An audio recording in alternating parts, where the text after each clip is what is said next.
जली बदशुगनी, ये सब तेरी वजह से हुआ है। बड़ा बहन का प्यार जतानी चली थी, देखा मेरी बेटी का क्या हाल हो गया है। तू हमारी नजरों से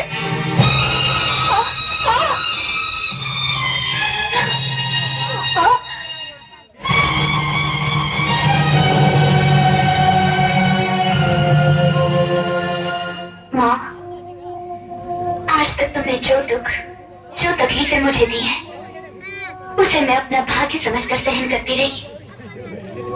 लोग कहते हैं तुम दुख और तकलीफें उन्हें देती हो जिनसे प्यार करती हो, लेकिन इतना भी प्यार मत करो माँ कि आंखों से आंसू की जगह खून निकल आए। तुम्हारे पास तो दुखों का भंडार है, लेकिन मेरा आंचल बहुत छोटा है। मेरा गुनाह यही है ना कि मैंने अपने भाई को राखी बांधी। बहनें तो सदियों से अपने भाई को राखी बांधती चली आ रही हैं। फिर सदियों से चलता आ रहा है ये भाई बहन का प्यार मेरे हाथों अभिशाप क्यों हो गया? क्या इसलिए कि मैं अभागन हूँ? नहीं माँ, मेरे अभागेपन की सजा मेरे भाई को मत दो। अगर आज उसे कुछ हो गया तो कोई बहन अपने भाई को राखी नहीं बांधेगी। राखी का त्योहार तो आएगा, लेकिन भाई की कलाई सुनी ही रहेगी। उसे बचा लो माँ, उसे बचा लो, उसे बचा लो माँ।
अपनी औलाद का चेहरा देखना पाप समझता हो, क्या उसका दुख दर्द सुनना अपना फर्ज समझेगा? सूरज, इतना सब कुछ हो जाने के बाद भी उस अभागन से तेरा विश्वास नहीं उठा? विश्वास वो तो तुम्हें करना है माँ। अटल विश्वास कभी डिगा नहीं करता। मेरी बहन अभागन नहीं, भाग्यवान है। ये देखो, हाथ पे उसने राखी बांधी, वो हाथ अभी भी सलामत है। हाथ तो वो कटा जिस पे उसने राखी नहीं बांधी।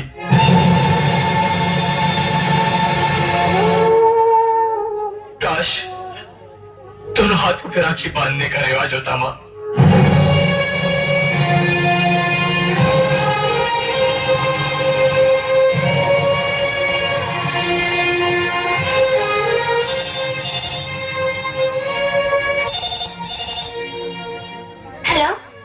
हेलो हेलो, सूरज, दीदी।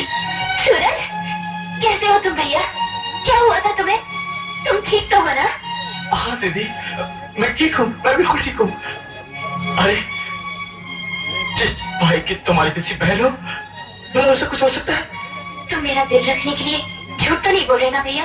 ये कैसी बातें कर रही हो तुम? अरे झूठ तो दिल दुखाने के लिए बोला जाता है ना, दिल रखने के लिए नहीं। और तुम्हें क्या लगता है दोबारा आइए भाई, कभी अपने दीदी का दिल दुआ सकता है। सूरज, दीदी मरा नहीं, जिंदा है।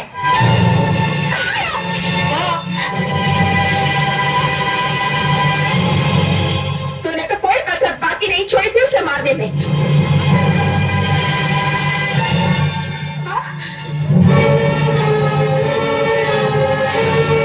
तू तो यही चाहती है ना कि मेरा बेटा मर जाए, मेरी गोद सुनी हो जाए, मैं बेऔलाद हो जाऊं। क्यों? जवाब दे। बोल नहीं। बोल। जवाब दे।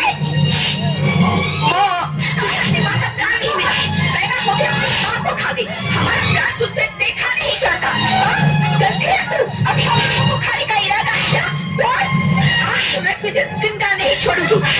माँ नहीं, माँ आज मैं तुझे जान से मार डालूंगी।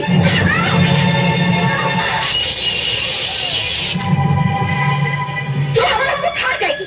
निकल यहाँ से। आज मैं नहीं छोड़ूंगी। निकल यहाँ से। निकल मेरे घर से। तो पहले कि तू दीपक की तरह मेरे घर को खा जाए, मैं तुझे नहीं छोड़ूंगी। निकल यहाँ से। निकल मेरे घर से। निकल। निकल जा।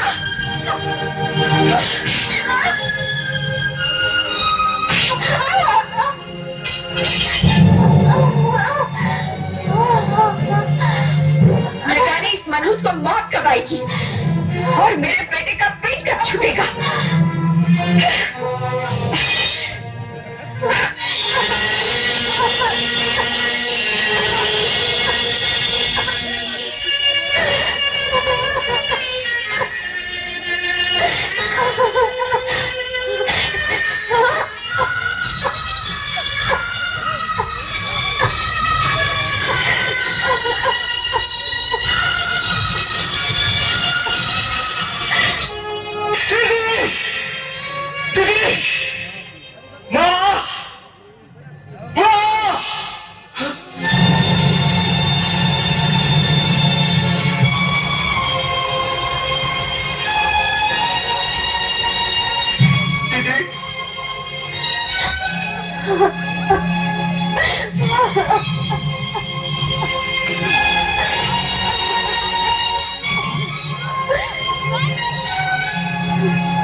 मेरे पास मत आना भैया, मेरे पास मत आना। मैं पागल हूँ, मुझे मेरे हाल पे छोड़ दो, मुझे मेरे हाल पे छोड़ दो। मैं तुम्हारे आगे हाथ जोड़ती हूँ। नहीं भैया, नहीं नहीं। माँ! इधर आओ दीदी! माँ! सूरज, मर गया तेरा सूरज। हाँ, मर गया तेरा सूरज माँ। अरे बचपन से लेके आज तक तुमने इस पर इतने जुर्म ढाए, फिर भी तुम्हारा दिल नहीं भरा कि आज तुमने उसकी ये हालत कर दी। और क्या करती? ये गाय तेरी जान लेने की, मार डालेगी तुझे। ये मेरी गोद उजाड़ने पर तुली हुई है। मारे पर तो तू तुली है तू। तुमने कभी यशोदा की तरह इसे चाह नहीं, गगे की तरह सिर्फ नफरत की है, नफरत। अरे माँ, जंगली जानवर बच्चों को मुंह से उठाकर भी अपने दांत पर लगे नहीं देता। हाँ हाँ, नहीं लगने देते, लेकिन सिर्फ अपने बच्चे को, पराये को नहीं। अपने और पराये का भेद जानवर भी रखते हैं, समझा? इसीलिए तो तुम्हारा सोतेली माँ से डरता है।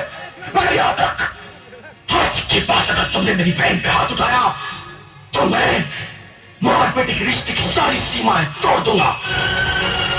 आने दे तेरे पिताजी को, फिर तुझसे बात करूंगी। को सूरज, बर्बाद कर दूंगा। सूरज, ये तू क्या बोल रहा है? बोलूंगा दीदी, बोलूंगा। सूरज, शर्म नहीं आती तुझे?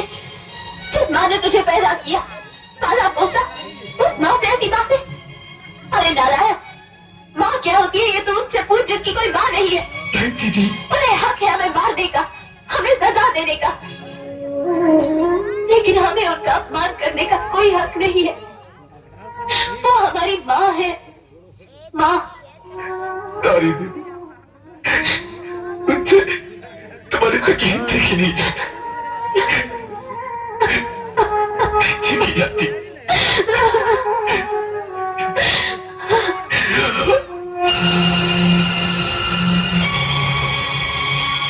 क्या हुआ भैया?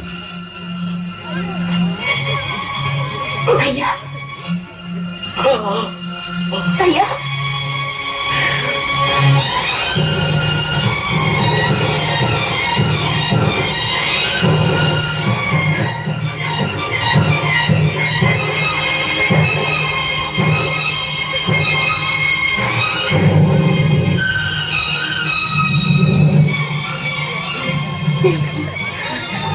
ये नहीं हो सकता, ये नहीं हो सकता भैया। ये क्या हो गया भैया? भैया ये क्या हो गया भैया? भैया भैया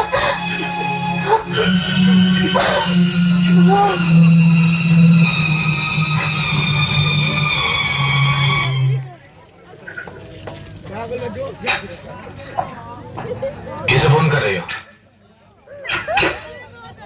मैं तुम्ही को फोन लगा रही थी। क्यों, क्या बात है? मैं पूछती हूँ कि तुम चाहते क्या हो कि मेरा बेटा मर जाए? क्या मतलब? तुमने तो उसकी शक्ल ना देखने की कसम खा रखी है और वो मेरे बेटे की जान के पीछे पड़ी हुई है। देखो मैं कह देती हूँ, या तो तुम उसकी शादी करके उसे इस घर से निकालो, वरना मैं ये घर छोड़ दूंगी। मैंने राम जी को खत लिख दिया है, उसका जवाब आता ही होगा। आओ बेटे आओ, देखिए राम जी का बेटा अमर आया है। अरे अमर, जीते रहो बेटा, जीते रहो। आओ आओ, बैठो बेटा। राम जी नहीं आए तो क्या हुआ? जमाना बदल गया है। अगर शादी ब्याह के फैसले घर के बड़े बूढ़ों की बजाय लड़का लड़की कर लेते हैं तो उसमें हर्ज क्या है ना बेटा? जी, अरे तो चाय वगैरह का इंतजाम करो। हाँ हाँ, क्यों नहीं। अरे सूरज बेटे, लक्ष्मी से कहना कि जरा चाय ले आए। अमर बैठो, तुम बैठो, मैं अभी आता। बैठो बैठो बेटा। बेटा जी, हमारी लक्ष्मी बेटी बहुत भली भाली है और घर के कामकाज में तो उसका जवाब ही नहीं। अरे ये लो आ गई। आओ लक्ष्मी बेटी। नमस्ते जी। अमर जी, ये मेरा बेटा सूरज है। हेलो हेलो, बैठो दीदी। बैठो अमर बेटा। हाँ जी। सूरज बेटा देखना तो किसका फोन है। जी, एक्सक्यूज मी। बेटी लक्ष्मी चाय बना दो। तुम दोनों आपस में बातें करो, तुम बच्चों में मेरा क्या काम। मैं चलती हूँ।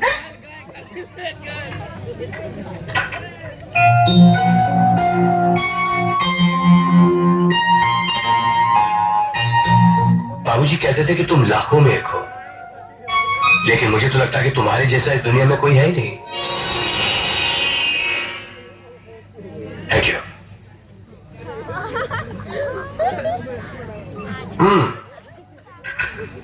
मैं अपने बारे में कुछ बता दूं?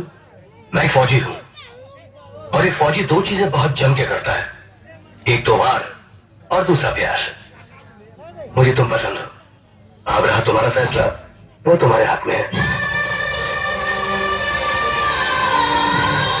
अरे ये क्या, आपकी आंखों में आंसू? देखिए, आंसुओं के कोई रंग नहीं होते। जब तक बताया ना जाए पता नहीं चलता कि वो दुख के हैं या खुशी के हैं। अरे ये क्या, आप लोग बातें ही करते रहोगे या मिठाई भी खाओगे? जी वो मीठी चाय जो पी ली वो। नहीं नहीं, ऐसे कैसे हो सकता है, आपको मिठाई तो खानी पड़ेगी। Please please please. अब ये मिठाई की मिठास खत्म होने से पहले मुहूर्त निकलना चाहिए, क्यों दीदी?